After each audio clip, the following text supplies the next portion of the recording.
Welcome to the NBA Coast to Coast podcast brought to you by lineups.com. Nate and Josh back on another big slate for you guys. 9 games on Friday. We're going to be taking a look at some best bets, got sides and totals looks in here, as well as our player props as always. So make sure you are subscribed to that channel. Continue to follow along with us the rest of this season. Let's go ahead and get right into Hornets and Cavs, Nate. And you do like this game to have fewer points than 231.5. Yeah, it should be a competitive game here with the Hornets continuing to try to prove themselves in the Eastern Conference, and the Cavs, they should have a very good defense because they have Evan Mobley back. And James Harden now, the identity of this team to an extent is a slower player in terms of pounding the ball, has driven unders in the past. 3 of their 4 games so far with Harden have been against tankers, including Brooklyn last night. So it's basically a normal spot, not a back-to-back, because none of these Cavs guys played very much last night. And I mean, their last 5 with Mobley, they're 5-0. They have a 101 defensive rating, but they're only scoring 112. Been very good defending the drive. And number 3, defending the 3 in their last 10 overall. Both these teams are top 10 limiting free throws. So it makes sense that the last time they met, it was an absolute smash under 94-87 with Mobley out there.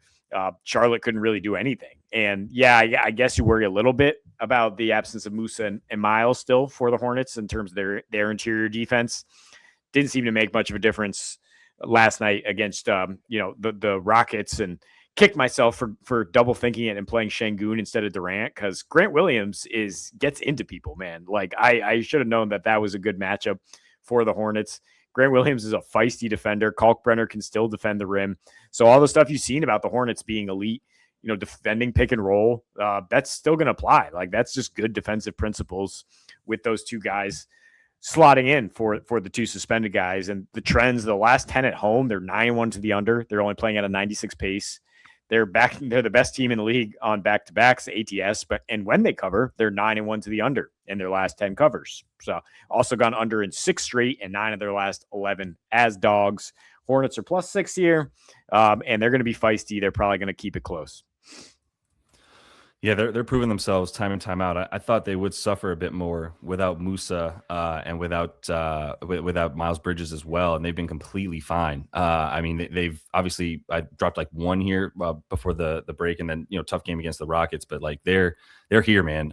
They're legit. And like I don't know how they're still keeping teams from scoring even like inside the paint with like Kalkbrenner blocking things, but their defense is good enough all around. Charles Lee really playing that sort of drop defense and pressure well at the same time. So really impressed with him. Up for maybe some coach of the year stuff. He went down to like 12-1 over the break after he was at like 40 or 50. So obviously some trust in the Hornets becoming.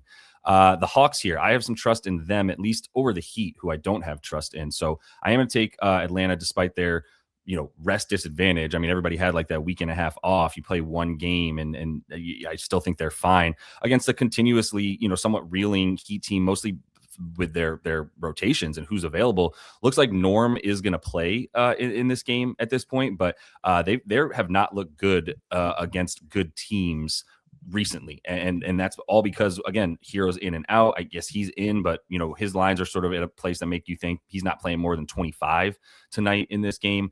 Not sure what he really means to this team anyway. He has not really created a difference anywhere. They haven't gotten better on defense, that's for sure. They're worse when he's on the floor, but they're not necessarily better on offense in a way that makes you go, well, where are they getting theirs from? The offense still looks really choppy unless Norm is completely firing and just going off. I like this Atlanta defense to continue to like at least improve on the perimeter. They still have and Dyson Daniels and Jaylen Johnson. And as long as those 3 guys are on the court, their defense isn't going to be worse than like middle of the pack, essentially. Now, they struggle at the rim for sure, but not many guys are going to the rim at this point for the for the Heat, other than like tip-ins or offensive rebounds that Khalil Ware gets. Similar look for Bam, but even Bam still doing a decent amount of stuff from the extended paint, not getting all the way down low, which is probably it is a much better way to try to beat this Atlanta defense that's really rangy and good, everything from 3 and outward. So if they get back on defense even a little bit, Atlanta, they should be fine, because Miami really relies on that transition so much that it's too much. But 4.5 points, they're just not 4.5 points better compared to the way that Atlanta's been in their last 5 to 6, where they've upped their offensive and net rating overall to be like a top third of the league. Yeah, it's really insinuating like Miami's like 7 points better than Atlanta because of the home court here, and it's just a big tax because of the back to back. And to your point, yeah, if there's a time to fade the back to back situation or that tax, it's after the All-Star break when they're rested. And yeah, Tyler Hero has actually been a negative for the Heat in terms of they've lost 6 of their last 7 with him. He barely has played, but like he hasn't been a good fit with this new system. They floated his name, obviously trying to get Giannis, so there's some weird blood there. And now, yeah, they move on. Bucks at Pelicans. I'm going to go over here, lean towards the Pelicans team total and towards Zion if you do want to just go that route and not worry about the Bucks offense getting mired in the mud here. But I mean, this is a Bucks team that's now going to be like Rollins, KPJ, and Cam Thomas at the same time. So probably a little more offense, a little less defense that we've seen from some of their stagnant, low-scoring games in the past. And we're not going to have Trey Murphy for the Pels, who definitely contributed to a shootout the last time these teams met. But I think Zion is going to eat. And I'll just throw this here as a bonus just the Zion prop. Could be a best bet right here. His last 7 without Trey Murphy, 28 points per game on 34% usage. Pels are number 1 in the percentage of paint points in the league and especially at home by far. So they need to get into the paint. Zion needs to attack. Zion coming off the All-Star break should have the rest to attack. And yes, I bury the lead here because Miles Turner's not playing. And along with Giannis and Miles Turner.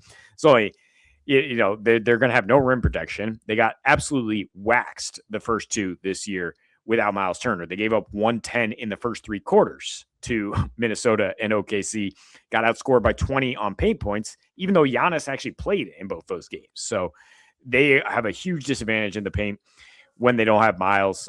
Bobby Portis ain't going to be able to do it on his own. Pete Nance, whatever else you're throwing out there. And then the Pels are also missing Yves Missy, and they've allowed 121 a game in 9 games without Missy this year. So I just don't think there's going to be really any rim protection anywhere in this game. And you've got teams that like to drive it now with KPJ leading the Bucks and then Zion leading the way for the Pels. Yeah, makes complete sense on all fronts. I mean, I do like the Pels a bit in this one, but Milwaukee surprised us recently in a weird way that, I don't know, maybe it was just weird before the All-Star break stuff. I'm not sure what kind of Milwaukee team we're going to see enough to want to bet them to bet either way, honestly. But yeah, I think that the Pels continue to try enough that we can like bank on the pace and the points being there. But speaking of points and pace, well, at least the Jazz will probably bring it. I don't know what Memphis is going to bring. They're going to just throw out another random assortment of like 7 guys, and the Jazz a little bit more dependable. Now, within the last roughly 12 minutes, Lauri Markkanen was downgraded to doubtful. So that is going to impact this a lot. And you're probably not going to see plus 2.5. You might even see this go 2 points to 4.5. And I think I would still take that. I still trust the names of the guys that are going to be on the floor for the Jazz at this point more than I do for Memphis. Like Taylor Hendricks and Kyle and Slow-Mo Anderson are going to be out there playing big minutes. Gigi Jackson's going to be playing some center. Kyle Anderson will play anywhere from point guard to center throughout the game, I'm sure. Cam Spencer will probably get a lot of minutes, etc. That's just not a combination of guys I even have data to deliver to you, because it's going to be a couple of former Jazz players playing with Cam Spencer, essentially, and Gigi Jackson in this game. I don't trust any of that. I don't trust Jaylen Wells to like increase his usage and take on a big scoring role. I understand who's going to be out there for the Jazz at this point. Like it's going to be a lot of Collier, a ton of Filipowski, ton of Bryce Sensabaugh, ton of Ace Bailey. I'm still trusting all those guys more than I am that the just sort of mishmash of really, really old or really young guys that are going to be playing for Memphis. It's going to be a lot of pretty young guys playing for Utah with a lot to prove and big minutes, and guys who have all played together all season at this point, a big thing that Memphis hasn't. So I don't have, because of who's playing, I don't have like rotation. I don't have lineups with this assortment of 5 guys for Memphis to hand you. I just know that leads me to go, yeah, chaos is probably going to ensue a bit. And I trust like the Colliers and the Sensabaugh and those guys to finish games. They've all been playing closing minutes of games for most of this season at this point. So I just trust those guys a lot more. Yeah. I mean, Memphis, just flat rotation, literally no center, literally trying to lose. So, I mean, even with Utah catching the most flack as far as being tankers, I think that's why teams sometimes are like, well, we can sit our guys and we don't have to take them that seriously. Going to play props, Chet under 28.5 PRA. And this is related to a blowout potential for sure. We got Nets plus 18 at this point. In their last 8 against playoffs, teams with any shot at the playoffs, just non-tankers, the Nets have lost by 27.5 points per game. And they goes back further than that in terms of them just straight up losing. The Thunder looking to clap back after going into the break with a stunning blowout loss to these Bucks. And I mean, Chet had to go over in that one, but otherwise he went under in 4 straight wins. And it's just a situation where the line is up because SGA and J-Dub are not going to play, but there's no evidence that he has a boost in usage or time on ball when those guys are out. He's a winning player because of the things he does as your second and third option, not as your primary ball handler. He's not going to just take the ball and isolate or do anything. He doesn't have a post game. He's just Chet, man. And so he's just out there. He's going to make a lot of winning plays on defense. It's going to ignite the break. He's not necessarily going to get stats out of that. There is a rebounds per game dip when Isaiah Hartenstein plays and he's active. And then, the minutes could be 27 or fewer, which has been pretty much the norm here for him in a lot of these wins, even when it's relatively close. And they could just look ahead to playing the Cavs on Sunday and not even worry about this Brooklyn team who, even though they've been awful defensively lately as they've embraced the tank, in their last 15, they're still 4th best limiting points and 2nd best limiting rebounds to power forward. They do have a lot of rangy wings to throw out there and could be even more minutes for those rangy wings if MPJ rests here on the second leg with back-to-back. He could. Yeah. I was looking for this angle for Brooklyn. It's pretty simple to get there with everything, right? If you want to talk about how to bet a game that's got a 17-point spread, and we just saw Brooklyn give up against Cleveland, talk about it, an easy look there for a blowout where it's Cleveland's on their game now. They're trying to compete with that James Harden sort of injection that they've had. What do you expect Brooklyn to do on the second night now against the same situation? If Michael Porter Jr. plays, like him for an under, for sure. I don't see a world in which he gets there. And this was brought up yesterday when I was talking to some folks where yesterday he was at 24.5 on some books. It was great. How is he going to get to 30 minutes when they're down by 22 points at the top of the third quarter, right? This is just not going to happen. Brooklyn's in full tank, and Michael Porter Jr. has been a little bit impervious at times to the tank for Brooklyn, but he started to get there towards the end of the first half of the that season, the before the All-Star break, where he was sitting in a way that you're there's no way Michael Porter Jr. sits tonight if this isn't the Brooklyn Nets trying to lose. He's not that hurt, right? So now we're talking about maybe he doesn't play. It seems like it's at least 50-50 in terms of whether he goes or not, but these lines hanging where they are just silly to me if he does play. But if he doesn't play, similar look here on the blowout on the other side. We'll just go to the edge of the bench here. Let's find who's on the edge of the bench. And I don't trust anybody for Brooklyn. I don't care if you're at the front end or the back end of the bench because you're playing 22 to 28 minutes, period. It's similar situations to a lot of these teams that are tanking, like the Grizzlies, for example. Everybody's playing 22 to 28. Everybody gets some minutes. Well, for the Thunder here, no, they're still a team that when they can throw the end of their bench in the game, they're going to do it. And the end of their bench doesn't even look the same as it did. It used to be Kenrich Williams and Isaiah Joe and Aaron Wiggins. Those guys are at the either front of the bench or in the starting lineup because of the guys missing for the Thunder right now. This is the guy. Now, this is the new quote-unquote Isaiah Joe, where it's he's about to get 7 more minutes than he normally does. He's about to take 5 to 6 more shots than he normally does. And we already started to see that trend in the last 2 games before the All-Star break where they blew a team out and then got blown out by 17 to the Bucks. But either way, McCain played 22, 24 minutes, got his usage up to a nice above 20% in those minutes, taking double-digit shots, getting to 12 and 13 points. I think it's another similar look here, and 15 is very much so in the cards for him. Yeah, this is where I was looking right along with the Chet fade. Yeah, just same logic is who's gonna soak up this usage here in the second half of a blowout. Jared McCain also, integrated with his new team. You get the 8 days of rest to really learn the system and probably get a little more trust here from Dagnall, especially because AJ Mitchell is still not available, right? So Naz Reid, another potential blowout here. Yeah, it's that season in the NBA. We got 14.5 for Minnesota. So rather go with the bench leader here, even though he has gone under the last 2 in comfortable wins. They kind of been integrating Io a little bit more, but in those 3 with Io as his bench running mate, he still has the best rebound chance rate on the team, grabbing 7.3 of his 11 chances just ripping boards. And we're talking about a Dallas team without Cooper Flagg that's going to miss a ton of shots. In their last 8, they've allowed the 4th most rebounds overall. They play fast. They give you fast break opportunities the other way. Naz excels in those types of matchups. His previous 4 before those unders with 100+ pace, he was at 18.8 points per game. He would go over in 8 of the last 9 games in terms of the PRA that were played at 100 pace. And Dallas has been playing like 104 to 109 sometimes, just like complete freewheeling stuff, especially when they don't have Flagg. Rudy got benched in the last time these two teams met. Soft benching. He played 21 minutes. Naz grabbed 7 of the 31 defensive rebounds available, had 34 PRA in 27 minutes.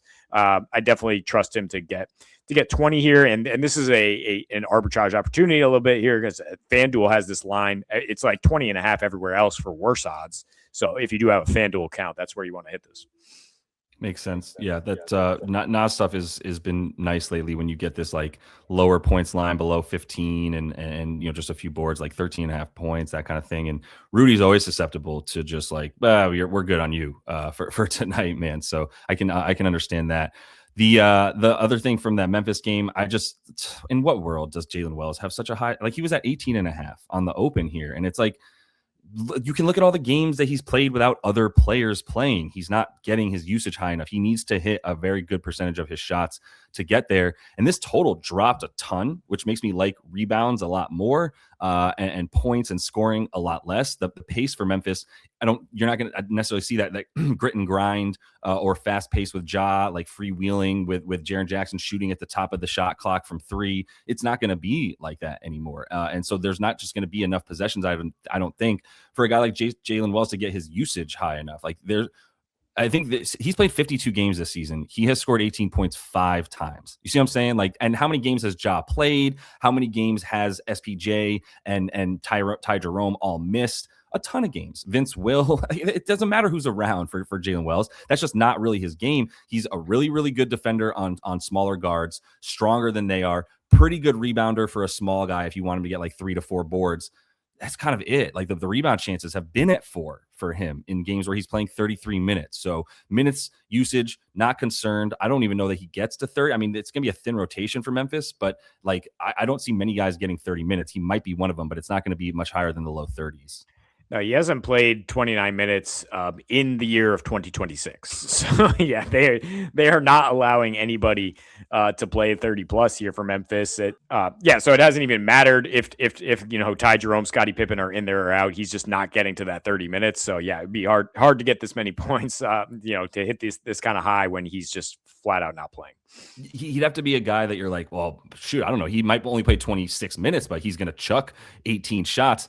Not Jaylen Wells, right? So that's why it's going to have to be a high percentage of his shots. But that is all the time we have for you guys in this one. Make sure you are sub to the channel. Coming back to you next week with plenty more action in the NBA each and every weekday. So until we see you next, happy betting.